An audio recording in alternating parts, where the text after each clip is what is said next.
નમસ્કાર ગુજરાત। આજના મુખ્ય સમાચારની અંદર આગામી 3 દિવસ માટે ગુજરાતવાસીઓ થઈ જાજો તૈયાર। વાવાઝોડા સાથે વરસાદની આગાહી અંબાલાલ પટેલે વ્યક્ત કરી છે। ગુજરાતના મુખ્યમંત્રીને સૌથી મોટી જાહેરાત, ખેડૂતોને મળશે હવે 50,000 રૂપિયા સુધીની સહાય। વાહન ચાલકો માટે નવા નિયમો લાગુ। હવે ઘરે બેઠા બેઠા ડ્રાઇવિંગ લાયસન્સ મેળવી શકાશે। મધ્યમ વર્ગ માટે આવી ગઈ છે ખુશખબર। રાશન કાર્ડ, આધાર કાર્ડ, આયુષ્માન કાર્ડ ધારકો આપે ધ્યાન। પ્રધાનમંત્રી આવાસ યોજનાની સહાયમાં થયો છે વધારો। પંજાબ નેશનલ બેંકે કરોડો ગ્રાહકોને આપ્યા ખુશખબર। આ કાર્ડ ઉપર મળશે હવે 2 લાખ રૂપિયા સુધીનો વીમો। લાડલી બહેનો માટે આવી ગઈ છે ખુશખબર। દર મહિને મળશે 1,500 રૂપિયાની સહાય। ખેડૂતોના ખાતામાં જમા થશે રૂપિયા 2,000 રૂપિયાનો 20મો હપ્તો। પેટ્રોલ પંપ પરથી જપ્ત થશે 10 વર્ષ જૂની ગાડીઓ। અને આજના સૌથી મોટા ખેડૂત ઉપયોગી સમાચાર જાણીશું આજના આ વિડીયોની અંદર। મિત્રો, દરેક સમાચાર, દરેક માહિતી જણાવીએ એ પહેલા ગુજરાતના જે પણ મિત્રો ચેનલ પર જો પહેલી વાર આવ્યા હોય તો મિત્રો ખાસ કરીને વિડીયોને એક લાઇક કરી ચેનલને સબસ્ક્રાઇબ કરવાનું ભૂલતા નહીં। સાથે આજનો આ વિડીયો છે જેને અંત સુધી જોતા રહેજો। મિત્રો, તેના તાજા અને નવા હવામાન સમાચાર વિશે વાત કરીએ તો રાજ્યમાં હવામાન વિભાગની આગાહી મુજબ વરસાદ વરસી રહ્યો છે। સાથે સાથે મિત્રો આજે વહેલી સવારથી જ રાજ્યના અનેક તાલુકામાં ધોધમાર વરસાદ વરસી રહ્યો છે। અત્યારે હવામાન નિષ્ણાંત અંબાલાલ પટેલે પણ પોતાની આગાહી વ્યક્ત કરી છે। આગામી 9 થી લઈને 12 તારીખ સુધી રાજ્યમાં અતિ ભારે વરસાદ પડશે। હવામાન નિષ્ણાત અંબાલાલ પટેલે જણાવ્યા મુજબ હજુ પણ રાજ્યમાં વરસાદ ચાલુ રહેશે। તારીખ 10ની આસપાસ એક સિસ્ટમ આવશે જેને લીધે તારીખ 12 સુધીમાં ભારે વરસાદ થવાની શક્યતા છે। આજથી 2-3 દિવસ સુધી ગુજરાતના ઘણા ભાગોમાં વરસાદ થવાની શક્યતા છે। સાથે સાથે હવામાન નિષ્ણાંત અંબાલાલ પટેલ અને પરેશભાઈ ગોસ્વામીએ પોતાની ડરામની આગાહી વ્યક્ત કરી છે। મોટાભાગના વિસ્તારોમાં 1 થી લઈને 8 ઇંચ સુધીનો વરસાદ વરસી શકે છે તો અમુક વિસ્તારોમાં 10 ઇંચ જેટલો પણ વરસાદ છે આ આવનારા દિવસોની અંદર જોવા મળશે। આ સાથે મિત્રો નીચાણવાળા વિસ્તારોમાં લોકોને સાવધાન રહેવું। તારીખ 15 જુલાઈ સુધી રાજ્યમાં વરસાદ રહેશે। આ પછી 18 તારીખ સુધી વરસાદનું જોર ઘટી શકે છે।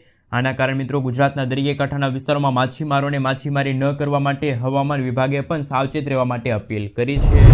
મિત્રો, ત્યાર પછીના સમાચાર વિશે વાત કરીએ તો શું પીએમ કિસાન યોજનાનો 20મો હપ્તો 18 જુલાઈના રોજ ખેડૂતોના ખાતામાં જમા થશે? તો કયા કયા ખેડૂતો છે કે જેમને હવે 2,000 રૂપિયાનો હપ્તો નહીં મળે? તો મિત્રો, દેશભરમાં ચાલી રહેલી વિવિધ યોજનાઓ દ્વારા જરૂરિયાતમંદ અને ગરીબ વર્ગને લાભ આપવાનું કામ કરવામાં આવે છે। આ ક્રમમાં સરકાર એવા ખેડૂતોને પણ મદદ કરે છે જેઓ આર્થિક રીતે નબળા છે અને જેમને ખેતી કરવા માટે નાણાકીય મદદની જરૂર છે।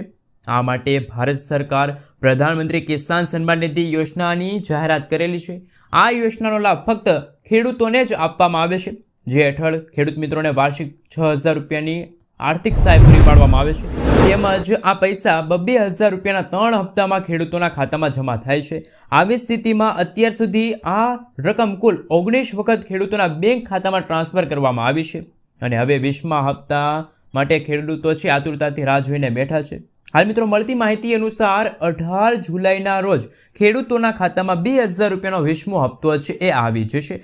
કારણ કે મિત્રો અત્યારે મીડિયા રિપોર્ટ અનુસાર એવું પણ કહેવામાં આવ્યું છે કે વડાપ્રધાન નરેન્દ્ર મોદી 18 જુલાઈ 2025ના રોજ બિહારના મોતીહારી જશે અને એક કાર્યક્રમ યોજશે, એક જાહેર સભાને સંબોધિત કરશે અને ખેડૂતોના ખાતામાં ડીબીટી દ્વારા 2,000 રૂપિયાનો 20મો હપ્તો છે એ ટ્રાન્સફર કરશે। તો મિત્રો, ખાસ કરીને પીએમ કિસાન સન્માન નિધિ યોજનાનો 20મો હપ્તો હવે 18 તારીખના રોજ ખેડૂતોના ખાતામાં છે એ જમા થઈ જશે। મિત્રો, ત્યાર પછીના સમાચાર વિશે વાત કરીએ તો વાહન ચાલકો માટે સારા સમાચાર।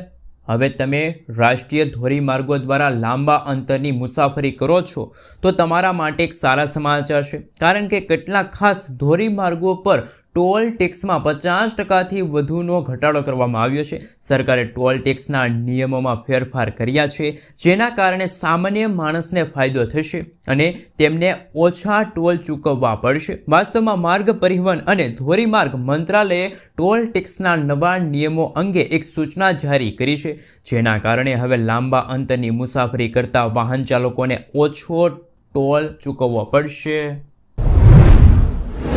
મિત્રો, ત્યાર પછીના સમાચાર વિશે વાત કરીએ તો લાડલી બહેનો માટે આવી ગઈ છે ખુશખબર। મધ્યપ્રદેશના મુખ્યમંત્રી મોહન યાદવે લાડલી બહેન યોજના અંગે મોટી જાહેરાત કરી છે। દિવાળી પછી આ યોજના હેઠળ આપવામાં આવનારી રકમમાં વધારો કરવામાં આવી શકે છે। ખાસ કે મિત્રો મધ્યપ્રદેશના મુખ્યમંત્રીએ પોતે જ આ જાહેરાત કરી છે. સીએમ મોહન યાદવે જણાવ્યું હતું કે રાજ્યની મુખ્ય લાડલી બહેના યોજનાના 1.27 કરોડથી વધુ મહિલા લાભાર્થીઓને દિવાળી પછી 1250 રૂપિયાના બદલે 1500 રૂપિયા દર મહિને મળવાપાત્ર રહેશે. આ રીતે મિત્રો ગુજરાતમાં પણ છેલ્લા 25 થી 30 વર્ષથી ભાજપની સરકાર છે. શું મિત્રો આ ભાજપની સરકાર છે એ બહેનો માટે આવી કોઈ ખાસ યોજનાની જાહેરાત કરી શકે કે જેમના કારણે ગુજરાતની બહેનો છે એમને પણ દર મહિને કોઈ ચોક્કસ રકમ છે એમના ખાતામાં જમા થાય? તો ખાસ મિત્રો નીચે કોમેન્ટ બોક્સમાં કોમેન્ટ કરીને જરૂરથી જણાવી દેજો કે શું મહિલાઓને પણ આજે અત્યારે મધ્યપ્રદેશના મુખ્યમંત્રીએ જાહેરાત કરી છે કે દર મહિને દિવાળી પછી 1500 રૂપિયા મળશે, તો શું ગુજરાતની બહેનોને પણ દર મહિને 1500 રૂપિયા મળવા જોઈએ કે ના મળવા જોઈએ? ખાસ નીચે કોમેન્ટ બોક્સમાં કોમેન્ટ કરીને જરૂરથી જણાવી આપજો. મિત્રો આગળના સમાચાર વિશે વાત કરીએ તો ખૂબ જ મહત્વપૂર્ણ સમાચાર સામે આવી રહ્યા છે. આરટીઓ કચેરીએ લાયસન્સ કઢાવવા માટે કેટલા ધક્કા ખાવા પડતા હોય છે, પરંતુ હવે લર્નિંગ લાયસન્સ કઢાવવા માટે લોકોએ ધક્કા ખાવાની જરૂર નહીં પડે. આરટીઓ દ્વારા લર્નિંગ લાયસન્સને લઈને મહત્વનો નિર્ણય કરવામાં આવ્યો છે, જેથી હવે ઘરે બેઠા જ લર્નિંગ લાયસન્સ નીકળી જશે. આજથી જ લર્નિંગ લાયસન્સ તમે મિત્રો ઘરે બેઠા બેઠા કાઢી શકો છો, સરળતાપૂર્વક કાઢી શકો છો.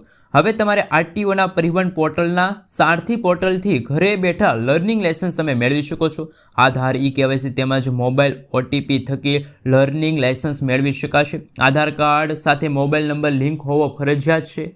ઉમેદવારો ઘરે બેઠા બેઠા પરીક્ષા આપી શકે છે. મોબાઈલ ઓટીપી થકી પરીક્ષા આપનાર આઈટીઆઈ તેમજ આરટીઓ ઓફિસથી પરીક્ષા આપી શકે.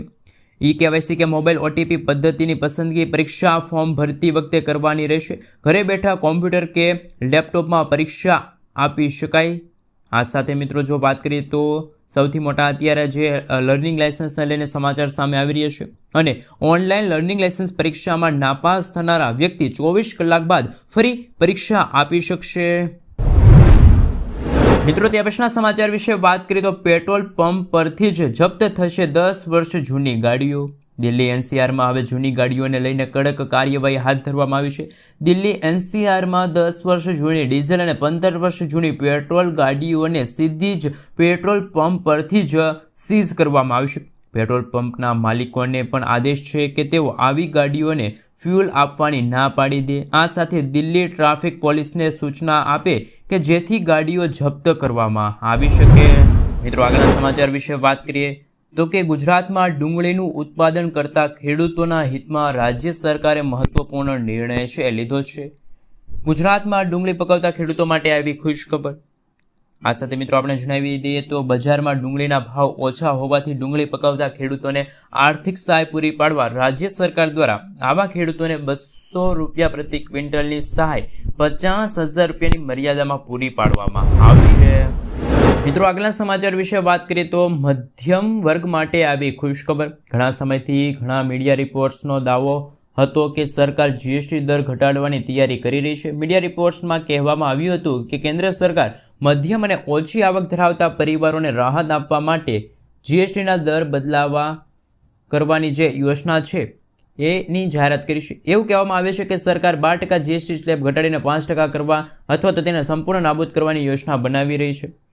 જો સરકાર દ્વારા આ પગલું ભરવામાં આવશે તો તેની અસર 12% જીએસટી સ્લેબ પર આવતી મોટાભાગની વસ્તુઓ પર જોવા મળશે. જીએસટી દર એવી વસ્તુઓ ઘટાડવામાં આવશે કે જેના ઉપયોગથી સામાન્ય રીતે લોકો રોજિંદા જીવન પર કરી શકે. આ વસ્તુઓમાં ઘી છે, સાબુ છે, નમકીન જેવા ઉત્પાદનોનો સમાવેશ થાય છે. આ બધી વસ્તુઓ મધ્યમ વર્ગ, આર્થિક રીતે નબળા પરિવારો અને ઉચ્ચ વર્ગના પરિવારો માટે ઘણી જરૂરી છે. જો આ વસ્તુઓમાં 12 થી 5% જીએસટી સ્લેબ હેઠળ લાવવામાં આવશે તો તેમની કિંમત પણ ઘટી જશે.